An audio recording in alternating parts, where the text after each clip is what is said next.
it goes to the fundamental understanding of electricity. If one can, okay, wow. All right, so we found about half of MIT students and even greater percentage, and I'm willing to admit, of Harvard students could not do that task. Now, most of them had physics in high school, not to mention physical science in middle school. So this is troubling, and if we as teachers of physics wanted to interview all of our students about such things, we'd never get to teach.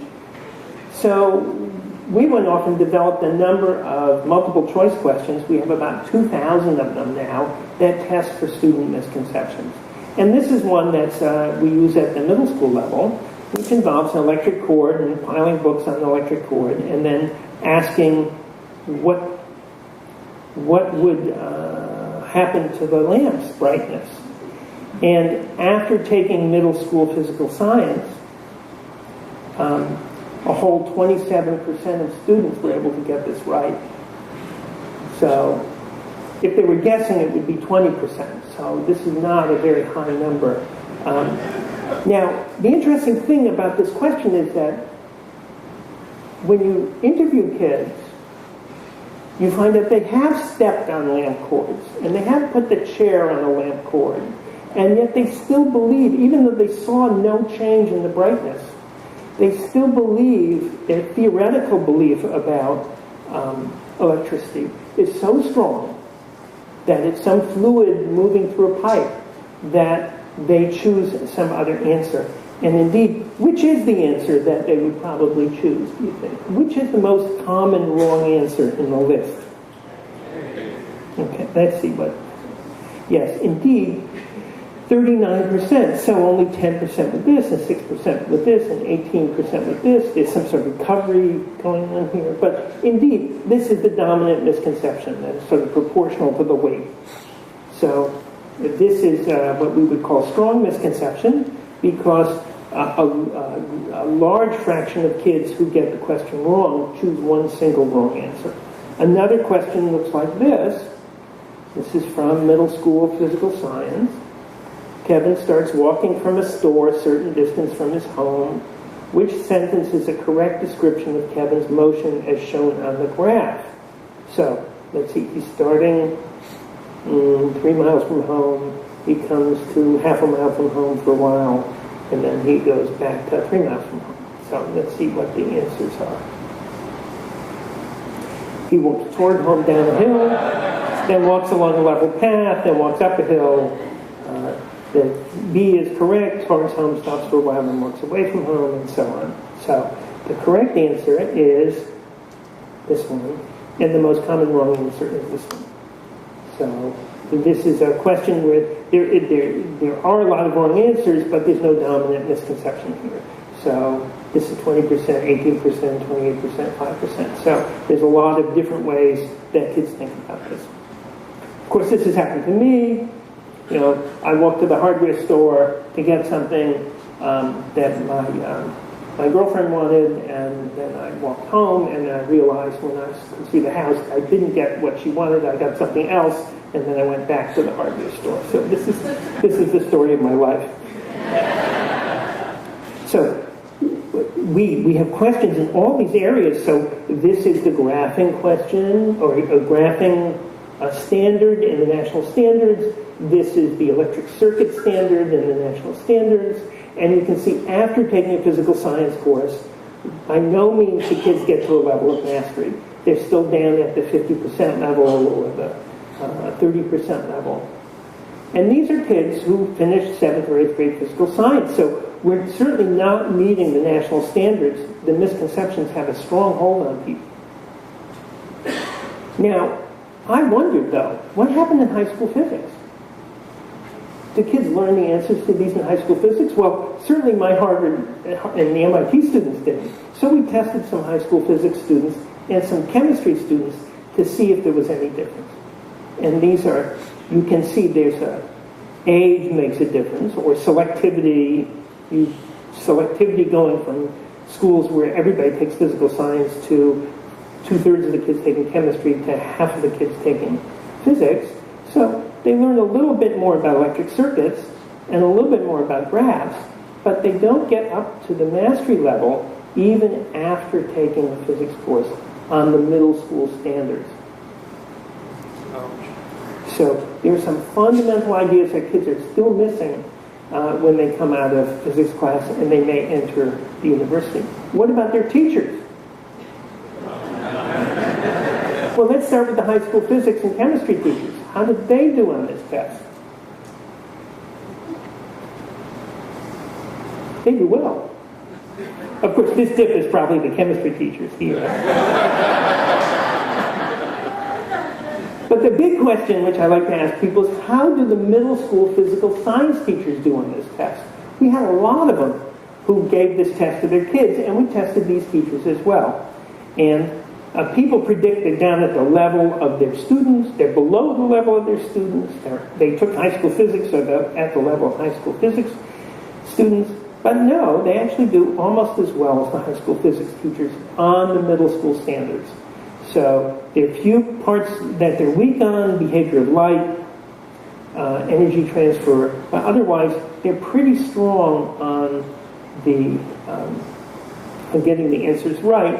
And then we tested an even larger group of physical science teachers, 196 of them, and we asked them two different things. We asked them to give us the right answer for each of the questions, and we asked them, just like I asked you, what's the most common wrong answer that their students would give? So we called this pedagogical content knowledge of misconceptions, PCK, and this is the range of pedagogical content knowledge. It's much lower than the range of subject matter knowledge. Indeed, very few teachers, about 6 teachers had some level of mastery around knowing what the misconceptions were. Lots of teachers knew the science. And so we tested some high school teachers on the high school standards to see if this was in common, and we found that indeed for high school teachers it's a little bit better, but most high school teachers are very weak, are very strong on subject matter knowledge, but weak on knowing what their students' ideas are. So, does that make a difference? Well, we wanted to find out. So we separated into 2 kinds of questions, like a laser beam hitting a mirror, where does the beam go? No strong misconceptions there, versus the light bulb question, which is strong misconceptions. And among almost 200 middle school teachers, we found a fairly high level of knowledge of these kinds of questions, even greater knowledge, 86% of these kinds of questions, but some knowledge of the misconceptions. So this is no knowledge of the science only, and knowledge of the science and the misconception for these. And this is the result from this large study of 160 teachers and 15,000 kids, is that if the teacher got the question wrong, their students still learned something in the class. The gain was still about a quarter of the standard deviation. Why do you think kids learned in a class even if the teacher didn't know the science? They taught each other. They saw something on TV. They may have even read the textbook. It's possible. So even if the teacher can be supportive, even if the teacher doesn't know a lot of science, there still can be some learning in the classroom. Now, if the teacher actually knew the science,